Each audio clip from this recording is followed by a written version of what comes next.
Yo, what's up? I'm Kendall Bishop with the Risky Powerhouse. We out here in Cincinnati, the University of Cincinnati, Fifth Third Arena.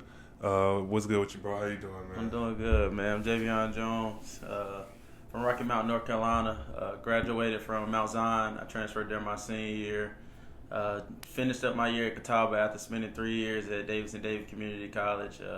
Played in 2 national championships. Lost them both sadly, but it was a great experience, and we're here today. Yeah. What I want to get across for today is defense, bro. So since we've been out here a couple of days now, watching you guys practice a couple of times and seeing pretty much what you guys want to get across. It's been more of a defensive emphasis more so than offensive sets. But without getting putting too much out in particular to the game plan, how have defense groomed you as a player? Like, how have you been able to get that across to the team? I'll say coming up, I always had a lot of energy. I always exhausted that energy on defense. Like when I was younger, I really couldn't shoot that good, and I was also the smallest person on the court most of the time. So, any true point guard or pro point guard to tell you that if you under 6 foot, then the only way you really can stay on the floor is either one, be a really good scorer and passer, or two, play some really good defense and be a dog basically. So it has basically carried me everywhere I've been. And then once I got to college, my coach told me, like, yeah, playing defense is definitely important, but you also got to be able to knock down the three ball. So when I got to college, it's just like when I had my little turnaround and I went from shooting 30% from the three to 38 to 36, and my college career 3-point percentage now is 34. So I'll take that on any day. And I mean, defense gonna take you a long way. Defense win games. A lot of guys forget that and like watch the league and think you could just outscore everybody. Well, it's always that one or two teams that got them 2 or 3 elite defenders and they shut down your score. So what you gonna do after that? Yeah, and then in terms of defense, more so in terms of mentality. Mentality. Let's try to articulate more so on what you're thinking of in terms of how you want to get it across to like your teammates more so than yourself. Um, I'll say really just like the energy, man. Like we can all sit and say, yeah, you think of doing this and you think of doing that. Well, when you get out there and them lights are bright, a lot of it really just gets like blinded. So reciprocating the energy and passing it through everybody is like the biggest point, because they all say that energy is contagious. Well, if you out there and you raise a camaraderie, you raise a hell on defense, and then it's gonna pass on to the next teammate because he don't want to be the reason that that play goes to dead because they got scored on. So that's like the main thing that always stuck with me. Like if I start this energy and then pass it on to the next person, and they pass it on to the next person, then it'll go all the way down the line. Yeah, and I wanted to say shout out to Coach Reg, shout out to Coach Scott, Coach E for giving us this opportunity to cover you guys at this year's TBT at the Cincinnati Regional. I just want to ask you, how did your opportunity for Dream34 come about, and now that you're here, what do you plan to bring to the team for sure? So I'm like close friends with a couple of guys that's on the team already, and once Reggie brought it to my attention that this opportunity was open for me, it didn't take no time for me to take it. Like I'm extremely blessed to have it. I appreciate Reggie. I appreciate Coach E, Coach Scott, because those guys aren't just like trying to win it for themselves. They're trying to win it as a unit and for the foundation. Not to mention that it's plenty of perks that come from this, with me just graduating college and looking to pursue a professional career. Using the film or basically just putting out a word for me in someone else's ear could help me out and take me a long way. So I definitely appreciate the opportunity. If it was anybody else, I don't know if I even would have taken the opportunity, because sometimes it probably could be skeptical. But just seeing his energy, or their energy, and how much they really like dissect the game and the love for it, it was just like you got to take this opportunity, man. It could be life changing, and it could just be an experience and something that look forward to doing down the line. But I definitely appreciate the opportunity. And for us, like what I'm gonna bring to the game, just a whole lot of energy, man. Like guys look to score and they think that that's the best part of the game. Well, getting a steal and getting out of transition and getting a dunk really excites me, especially with me being a 6-foot guard.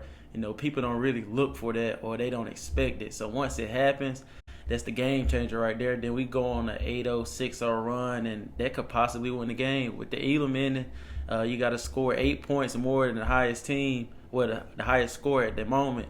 Well, that 8 points can start from that dunk and then lead to that, and then the game is over with. So that's what I'm going to bring, man, each and every day, just like the opportunity to work harder, you know, leave it all on the floor. Most def. And I've been just sitting back watching, just soaking it all in, heading to the practices and just seeing you guys and what you're trying to get across.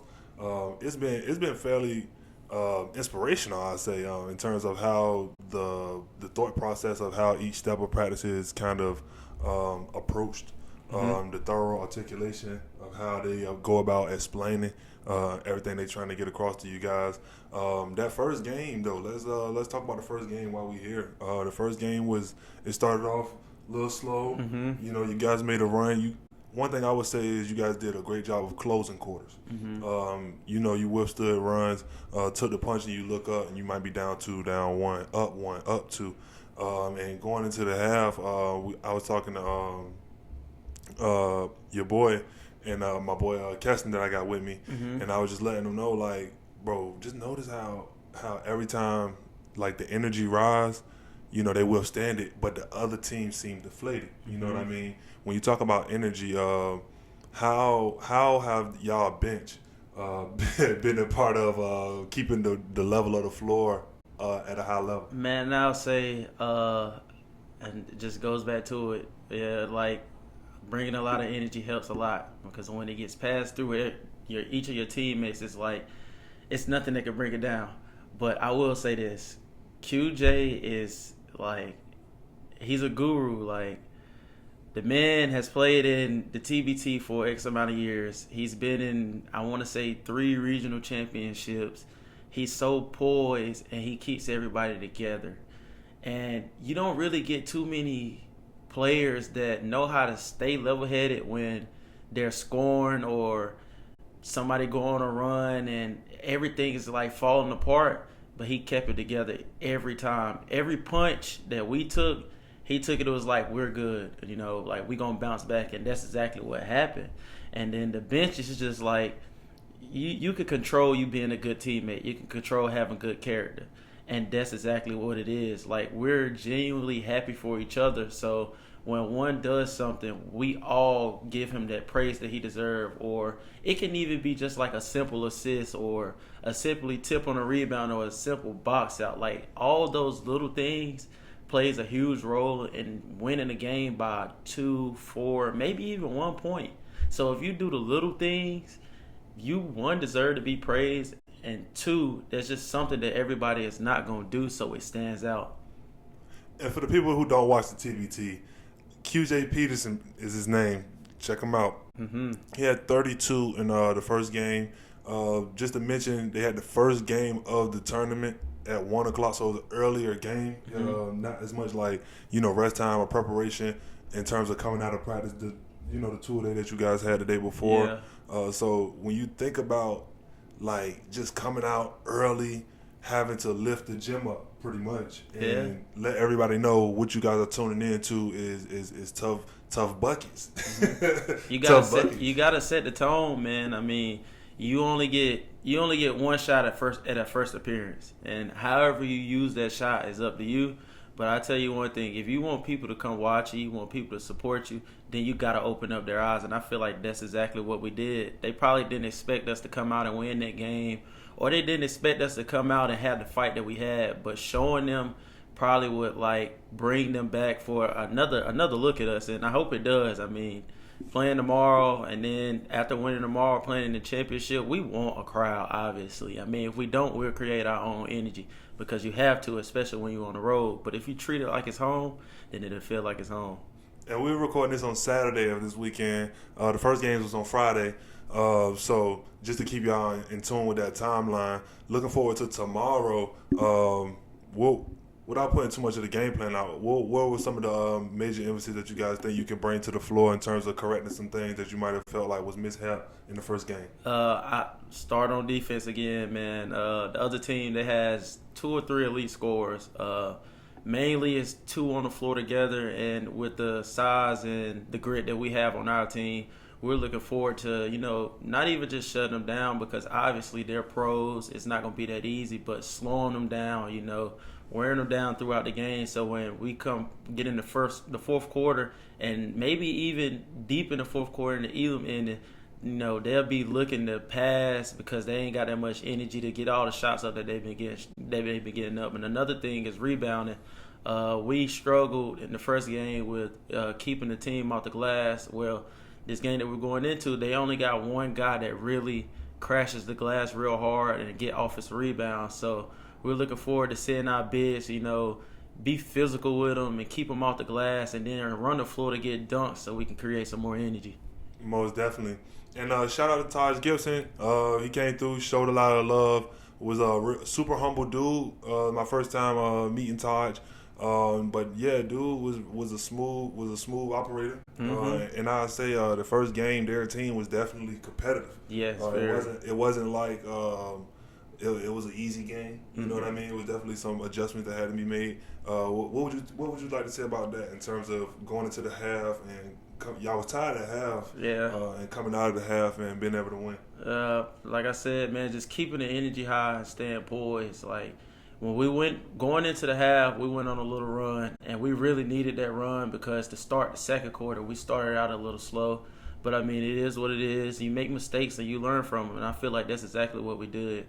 And going back to Taj, he came in and showed us a lot of respect, man. It's like that's an NBA guy that's coming in our locker room telling our guys that, he was really impressed with how we handled the situations, the heart that we played with. I mean, just goes back to what I said. A lot of people didn't expect us to come out and fight like we did.